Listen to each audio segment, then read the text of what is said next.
As well as adapting, though, the other part we mentioned before was about adopting, so the product side of things. So when I mentioned we have lots of different modules, I'm going to show you a few different things on screen. Some examples here around housing management. These are the kind of processes that we as a business have worked with various different housing associations to understand how you do business and to create guided business process flow driven processes that can structure the business and ultimately help your users to do their job. So again, in some older systems, certainly I was familiar with this. You click into something, it pop up a window. You click into something else, pop up another window. 7 windows later, it's a little bit confusing what you're doing. With Dynamics and with the Power Platform, you can see at the top of the screen an orange bar. I used to refer to it as a bit of the Wizard of Oz because I'm colourblind, so you don't follow the yellow brick road, you just follow the little orange dot.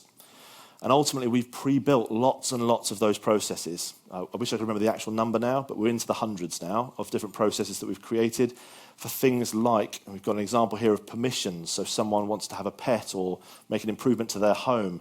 That guided business process flow can take your users on a journey. What do I need to ask? What data do I need to capture? What do I need to do next?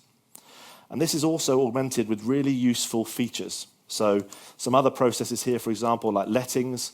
The features that we've got there are things like nominations, being able to capture your waiting lists, advertisements for those nominations, ultimately helping you to structure how you get people into the right homes at the right time. And other features are things like photo galleries, the ability to capture documents.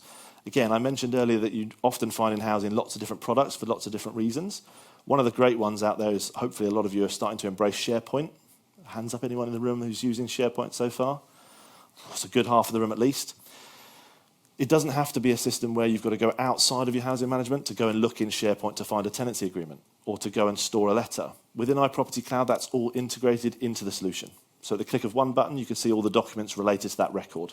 Go and find your tenancy agreement nice and easily.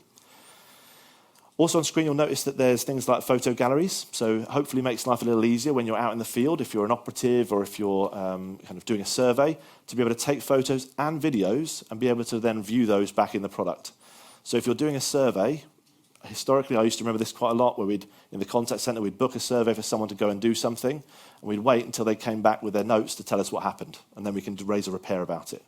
Whereas now in a real-time environment, you can be taking those photos, taking those videos, capturing the comments, and instantly someone in the office can see that and get alerted to it and deal with the action they need to.